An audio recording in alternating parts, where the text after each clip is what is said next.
Hi guys, today we're going to be learning about an artist that a lot of you have probably heard of before, and his name is Vincent Van Gogh. Vincent Van Gogh is a very famous painter who was born in the Netherlands. He was born in 1853 and he died in 1890, which means he was only 37 years old when he died. So he was very young.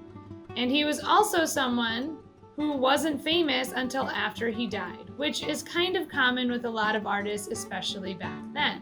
Also, he only started getting serious about making art in 1880. So that was when he was only 27 years old, and he only really did art for 10 years before he died, and still he's so famous today. He did lots of different things before he realized that art was what he liked to do. For a little while, he was a teacher. He also worked in a bookshop, and he also worked in an art gallery, which probably inspired him to do a lot of his art. He painted a lot of flowers and landscapes, and he did a lot of self-portraits. Because back then, if you wanted to paint another person, you would have to pay that person, they were a model, to do a painting of them. And he was very poor, so he wasn't able to pay a lot of models. So he did things that he could find around him, or again, just a picture of himself. He made over 900 paintings in just the 10 years that he liked to paint, which is a lot of paintings to do in 10 years. So you can tell he was very dedicated to art and he loved it a lot.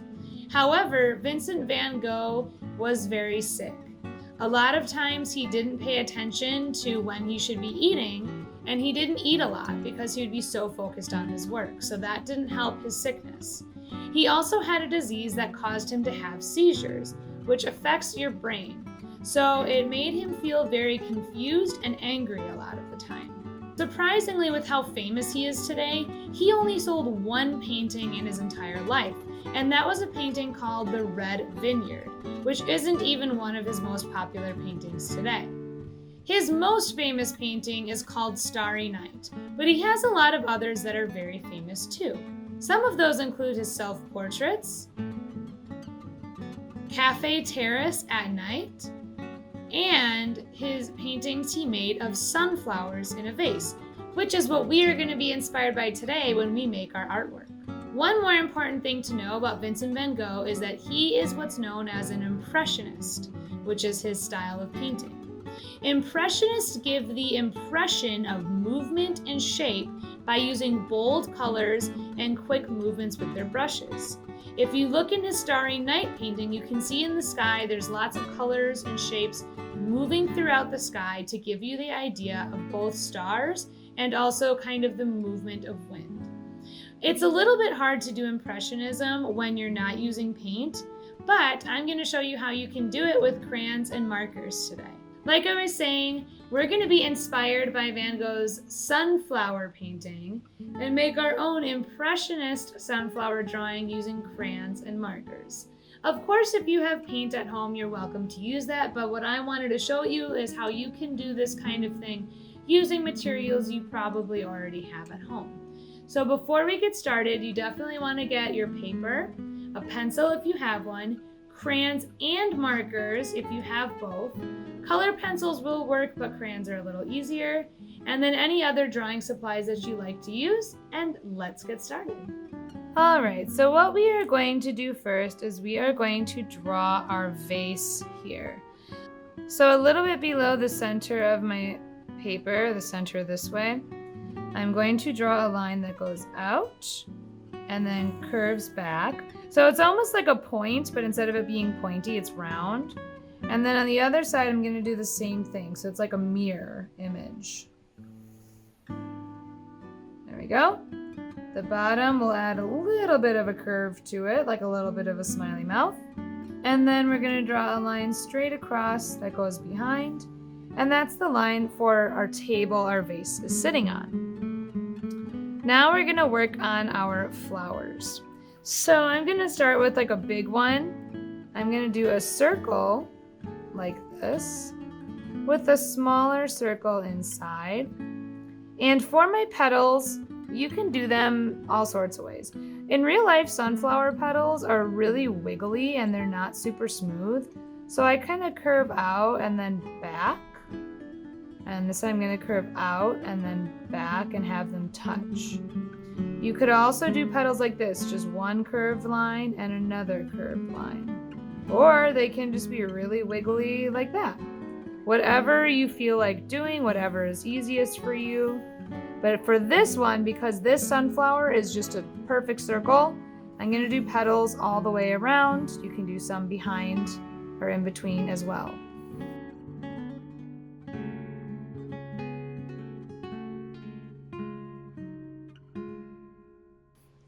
All right, so we got one that's facing forward. Now let's try some of these that are facing to the side. You're gonna do a line that curves just a little bit, kind of like a parentheses, and then the other side is going to bump up and curve a lot more. The side that has the more defined curve to it, you're gonna do a little oval close to the edge. So this is like the back of the flower center, and this is the top, I guess.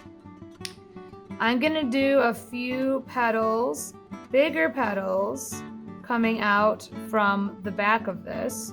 Now, if it starts touching other flowers, you just carefully have them go behind.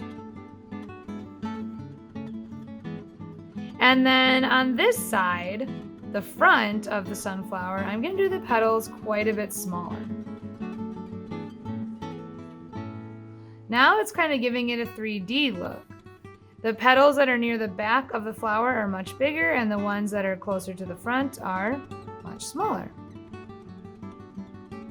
If you notice, like here, your vase isn't touching, you can have it go a little bit higher up so that it is touching.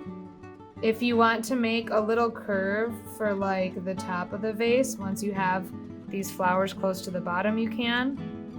Now I'm just gonna go through and make a few more flowers. I'm gonna have some be facing forward, like this one.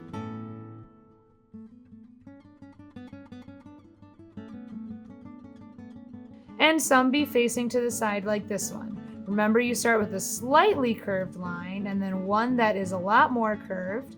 And on that more curved side, do your little oval.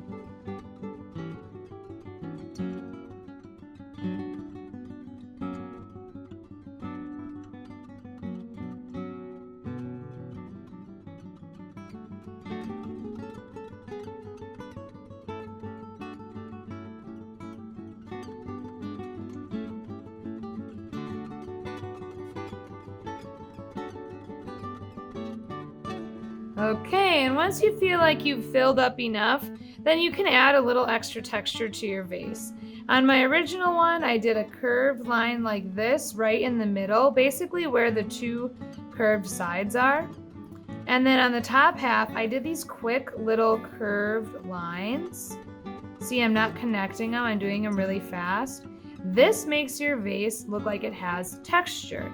Impressionist paintings always have a lot of texture in them. Since we're not doing a painting, we have to find other ways to add texture. So doing little lines like this is one way to do that. Now what we are going to do is we're going to be adding some texture using our crayons and our markers to give it that sort of impressionist look. So what I did is I went and I grabbed every type of yellow and orange that I could with my crayons, which was actually more than I thought I would find. I also grabbed myself a brown crayon. And for the vase, whatever colors you want, I did gray and blue, and that's what's in the original painting too. And then if you have it, grab yourself every yellow and orange and brown you have for your markers. If you notice, some of my sunflowers also have green, so you can grab green if you want to. Now I know that's a lot of colors. I know not everybody has all those colors, and that's fine. But you can still get a very similar effect with way less colors than what I have here. So let's start with our ground, adding some texture there. I did yellows and oranges. So what I did is I took my marker and I did these quick little patches. Impressionism is all about quick movements with the paintbrush. And again, we're not using a paintbrush, but we can still do something similar with markers and crayons. So we're doing quick little dashes. I'm gonna fill in the rest of the area with my yellow crayon. The reason I like to use crayon and marker is because they both give such a different look.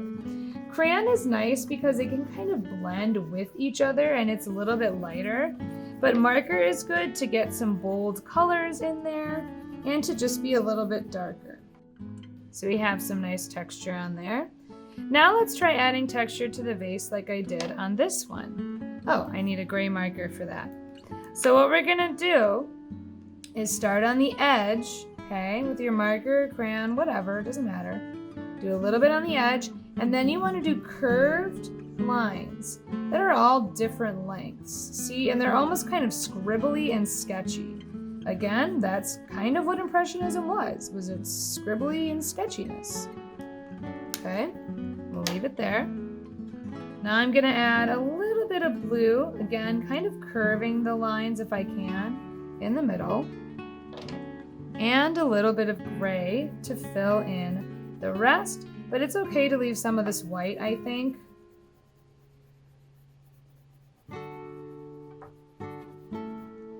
When you're experimenting with doing this kind of impressionist idea with your crayons and markers, it's good to do mostly crayon and only little bits of marker, because marker will cover everything and crayon won't. So I would be a little cautious with your markers, don't do too much.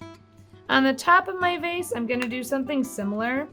Start with yellow on the sides, maybe a little bit on the top of this vase here too. And then do kind of curved lines or patches.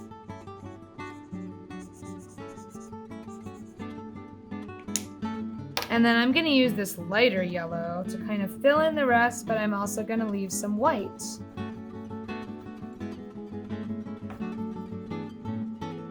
You kind of do this fast as opposed to normal. You don't want to go way outside the lines, but doing it faster will give you a more impressionist look. Now let's try doing some of our sunflowers. Normally they're brown in the middle. Sometimes they can be green, especially when they're new and they're not fully ready yet. So I'm going to do some in blue. So for my ones that face forward, I'm going to do some brown dots in the center for like the seeds. On the sides, I'm going to do some quick scribbles with brown around the edge. See, like that. Then I'll take my crayon, or if you have a light brown marker, and I'll fill in the rest of my center.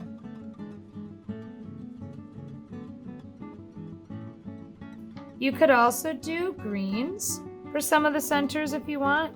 I like to do a dark green in the middle and a light green on the outside. You could take your marker and do a little scribbliness on the outside. It's up to you. But now I'm gonna go through and do all my centers. For my ones that are brown but facing to the sides, I skip the dots and I just do some brown scribblies on the edge and then fill in the rest with my crayon. Okay, so that's all done.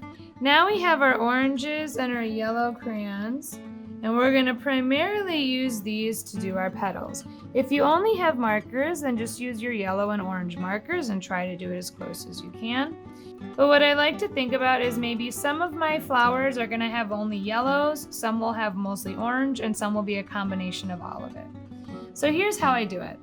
I'll pick one. This one will be a combination of all of them. And I'm just going to do these little scribbles, and there's something on my crayon. Gross, oh well. I'm going to do some scribbles with the lightest yellow first. And oh well with the black, not a big deal. I don't know how that got on there. Then I'm going to take my medium yellow and scribble on maybe just the tops. I'm not trying to fill in all of the white, because if I do that, then I can't use my orange. But I'm just kind of scribbling in some parts. Then I'll use my lightest orange on maybe just one of the sides of the petals. The thing is if you do orange all over it, the whole thing's going to be orange. So I'm being careful to only do orange, in this case, on the bottom half of the petal. And I'll use my darkest one on just the top. So I think that looks pretty cool, and the colors kind of blend together, which is fun. I'm gonna go around and do basically the same thing, but maybe some of my flowers will only have the two lightest yellows or the two darkest oranges. You kind of decide.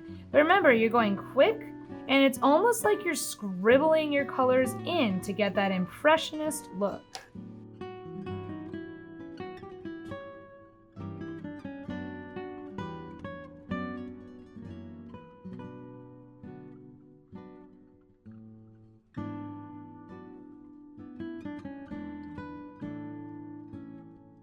And I'm all done with my flowers. Now I'm gonna color in the background. On the original painting, it has a blue background, and I think for this one I'm gonna do purple just to change it up a little bit.